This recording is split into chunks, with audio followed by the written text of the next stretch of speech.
चंडीगढ़ में 24 दिसंबर को एमसी चुनाव है और ऐसे में कई राजनीतिक पार्टियों से कई प्रत्याशी जो हैं चुनावी मैदान में हैं। तो वहीं 200 से लेकर 250 के लगभग जो हैं आज़ाद उम्मीदवार भी हैं जो इस बार चुनावी रन में हैं, क्योंकि उन्होंने पार्टी के लिए काम किया है।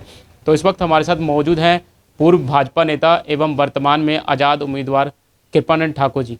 ठाकुर जी, जिस तरीके से आप भारतीय जनता पार्टी में काफ़ी लंबे समय से काम कर रहे थे और जिस तरीके से आपको टिकट नहीं दी गई, किसी बाहरी कैंडिडेट को यहाँ पे मैदान में उतारा गया, उसको लेकर क्या कहना चाहेंगे? नहीं, मुझे अजीत जी सबसे पहले आपको तो नमस्कार करता हूँ। और मुझे कोई चिंता नहीं है, पार्टी ने मुझे टिकट नहीं दी। एक्चुअल पता क्या था कि मुझे पहले ये भी नहीं था कि मैं चुनाव लड़ूंगा, कोई इरादा नहीं था। साफ इरादा था कि कोई चुनाव में नहीं जाना है। लेकिन घर घर जनता की आवाज़ जब आने लगा कि आपको चुनाव लड़ना है, तो मैंने अपना मन बनाया चुनाव लड़ने का। नहीं तो मेरा कोई इरादा नहीं था और ना ही मैं कोई गम में हूँ। पार्टी मुझे टिकट नहीं दिया। पार्टी जिसको भी दिया, हमारा लड़ाई सिर्फ यहाँ जो काम नहीं हुआ है, सिर्फ काम का लड़ाई है। यहाँ पे हम उस काम के लिए हम यहाँ पे खड़े हैं। उस काम को आगे जितना भी यहाँ कार्य करवाएंगे, पुनः आपको मैं विश्वास दिलाता हूँ, मीडिया चैनल को दिलाता हूँ, वार्ड नंबर 20 वासियों को मैं अपना विश्वास दिलाता हूँ। जितना भी ये काम है यहाँ पे, उस काम के लिए हम संघर्ष करेंगे। उस काम को हम कराने की कोशिश पुनः हम करेंगे। कृपानंद जी, अगर बात करें समस्याओं की, इस वार्ड में क्या क्या समस्याएं हैं, थोड़ा सा उसके बारे में बताइए। बहुत समस्या है इस वार्ड में।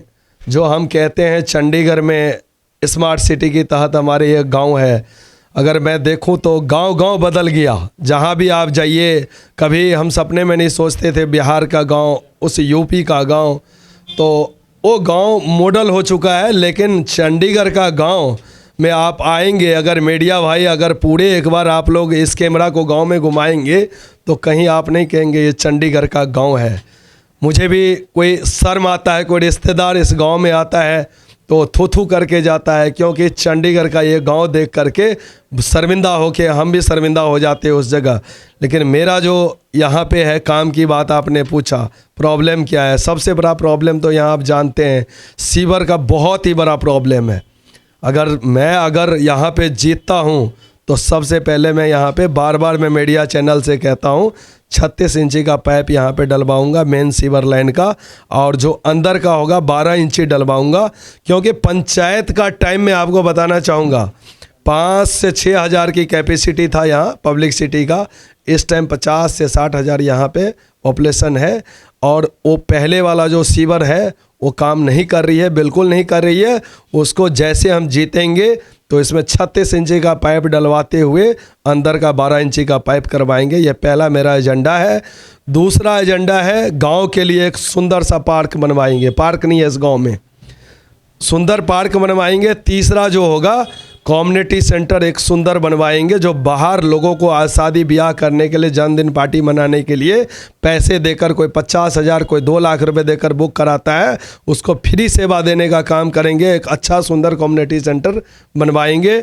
और उसके अलावा जो होगा, आपको बताना चाहता हूँ, हमारे संपर्क सेंटर में यहाँ पे कोई सुविधा नहीं है, सभी को बाहर जाना पड़ता है यहाँ पे।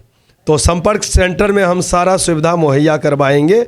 उसके अलावे जो होगा, हमारे यहाँ डिस्पेंसरी है, तो डिस्पेंसरी में कम से कम यहाँ पे हम 25 से 30 बेड लगवाने का काम करेंगे। और नाइट में यहाँ पे एक लेडीज़ डॉक्टर हो, जेंट्स डॉक्टर हो यहाँ पे, उस चीज़ को भी हम गंभीरता से लिए हुए हैं। क्योंकि यहाँ पे रात को अगर किसी को प्रॉब्लम आता है तो उसको भागने पड़ता है, ताकि यहीं पे सारा सुविधा हो। हल्लो माजरा डिस्पेंसरी के अंदर, जैसे पीछे हमें कोरोना टीका लगवाने के लिए हमें बाहर जाना पड़ता था, कहीं स्कूल को इस्तेमाल करना पड़ता था, तो बड़े दिक्कतें आते थे। स्कूल वाले परमिशन देने से भी इनकार करता था। तो मुझे उस समय होता था कि मेरे गांव में एक डिस्पेंसरी नहीं है। आज वो डिस्पेंसरी होता तो लोग कोरोना का टीका यहीं पर लगाता, खास बाहर नहीं जाना पड़ता। उसके अलावा आपने देखा होगा, स्कूल यहाँ पर +2 तक नहीं है। उस स्कूल को मैं मॉडल +2 तक लेके जाऊंगा। एक स्मार्ट सिटी के तहत उस स्कूल को बनवाने का काम करूंगा। इसके लिए लड़ाई जारी रहेगा। और उसके अलावा जो मैं बताना चाहता हूं, एक यहाँ पे हमारे गांव में, जैसे आपने देखा होगा, सेक्टरों में कितना सरकार ने, यहाँ पे प्रशासन ने कितना सुंदर मंदिर का जगह दिया हुआ, क्या हम लोग हल्लो माजरा, क्या हमारा गांव कहीं बाहर है क्या चंडीगढ़ से? क्या हमारे गांव में, क्या चंडीगढ़ प्रशासन से भी डिमांड करूंगा हमारे गांव में एक सुंदर सा मंदिर हो, उस मंदिर के लिए जगह अलॉटमेंट करे। और उसके अलावा जो मेरा है मुसलमान भाई के लिए ख़ास करके, एक हमारे यहाँ मस्जिद नहीं है, क्योंकि राम दरबार में हर एरिया में चंडीगढ़ में मस्जिद है, लेकिन यहाँ का मुसलमान भाई 20 नंबर वार्ड वासियों के लिए यहाँ पे एक मस्जिद बनवाने का काम करूँगा। और ये पे भी हमारा पुनः चल रहा है काम। और उसके अलावा एक मैं बताना चाहूँगा, आज एक कब्रिस्तान था मुसलमान भाइयों को, मेरे ख्याल से वो पहले वहाँ पे जाते थे, वो लाश को अपना दफनाते थे। आज 10 साल हो गया, मेरे ख्याल से 15 साल, उस जगह को भी मैं कहता हूँ दफनाने की क्या बात है, वहाँ तो सारा कुछ बंद करके वहाँ पे टॉयलेट साइड में बना करके उस रास्ता को भी बंद कर दिया गया।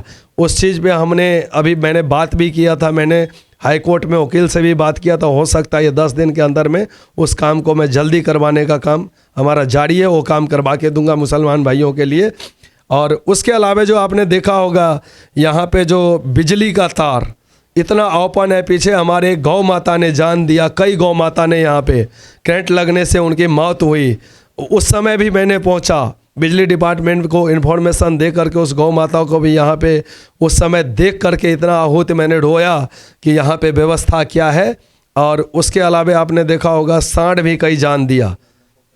हाँ, तो ये चीज़ें जो मूलभूत सुविधा हमारे काम कराने का ये स्टाइल रहेगा। मैं पुनः वार्ड वासियों को मैं कहता हूँ, मुझे जिताइए, मैं आपका 10 गुना काम करूंगा। मैं वादा नहीं करता हूं, मैंने समाज के बीच रहा हूं और समाज के बीच कल भी रहना है मुझे। और इस काम को मैं करा के, जितने भी गांव में छोटी छोटी काम है उस काम को मैं कराऊंगा। मैं कहता हूं मुझे समाज शक्ति दे, और ताकि मैं और भी ज़्यादा से ज़्यादा काम करूं। पुनः मैं समाज को विश्वास दिलाना चाहता हूं। एक और बात मैं छूट गया था, मैं ऐड करना चाहता हूं। हमारे सिख भाई यहाँ पे रहते हैं, गुरुद्वारा की बात मैं बता देना चाहता हूँ। एक हमारे यहाँ जो गुरुद्वारा के अंदर पाठ चलता है, तो मेरी कोशिश रहेगा उस गुरुद्वारा का पाठ का लाइव करवाऊंगा वहाँ से कैमरा लगा करके। और जब मैं जीत के आऊँगा, मुझे पुनः विश्वास में जीतूँगा और काम कराने में भी सफलता प्राप्त कराऊँगा। तो मैं ज़्यादा आपको अभी क्या कह सकता हूँ, और मेरा काम करने का स्टाइल लोगों ने चंडीगढ़ शहर में देखा है, मैं ज़्यादा बताने की ज़रूरत नहीं है। कृपानंद जी, जिस तरीके से आपकी टक्कर में विपक्ष भी है, नेशनल पार्टी है, भारतीय जनता पार्टी, कांग्रेस है, आम आदमी पार्टी भी इस बार मैदान में है, कई प्रत्याशी जो उन्होंने मैदान में उतारे हैं, तो कितनी बड़ी उनसे टक्कर मानते हैं आप? नहीं, मेरा किसी से कोई टक्कर नहीं है। कोई किराए का वो लेके आता है भाड़े पे उठा के प्रचार करने के लिए। मैं आपको बता रहा हूँ, मेरा किसी पार्टी से कोई टक्कर नहीं है। जनता ने, हल्लो माजरा की जनता ने, बहलाना की जनता ने, वार्ड नंबर 20 की जितने जनता ने मन बना चुका है हमने किसको वोट करना है। सभी को देखा, कांग्रेस को देखा, बीजेपी को देखा। और मेरे ख्याल से आपको बताना चाहूँगा, इनको पूछिए कि 10 साल के दरमियान या पीछे 20 साल के दरमियान में मुझे नहीं लगता किसी जनता को इन्होंने बेनिफिट पहुँचाया होगा और कहीं किसी को दुख सुख में खड़ा हुआ होगा।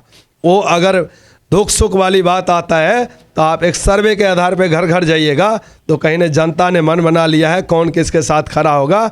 तो जनता ने पहले मन बना लिया है, किसी को यहाँ टिकने नहीं देंगे, किसी को खरने नहीं देंगे, कृपानंद ठाकुर को सेहरा सजाएंगे। मुझे पुनः विश्वास है, मैंने पहले भी अच्छा जनता के साथ मेरा ताल्लुक़ रहा है, आगे भी मैं अच्छा उससे भी ज़्यादा कोशिश करूँगा, 100% बना के रखूँगा। और 100% आपको बताता हूँ, मैं काम करके भी मैं दिखाऊँगा। कृपानंद जी, आप लोगों के बीच में भी जा रहे हैं, घर घर जा रहे हैं, किस तरीके का समर्थन है जो लोगों को आपको मिल रहा है?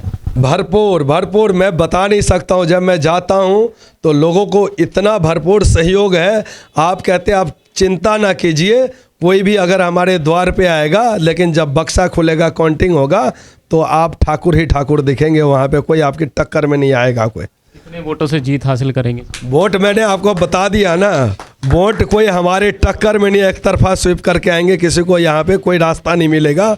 जो लोग यहाँ पे अपना इस टाइम वोट की राजनीति कर रहे हैं, उनको जनता नकारेगी, जनता जवाब देगी। जनता को पुनः विश्वास है कौन हमारे साथ देगा, कौन नहीं देगा, सब जनता को पता है, जनता अपने आप होता ही करेगी।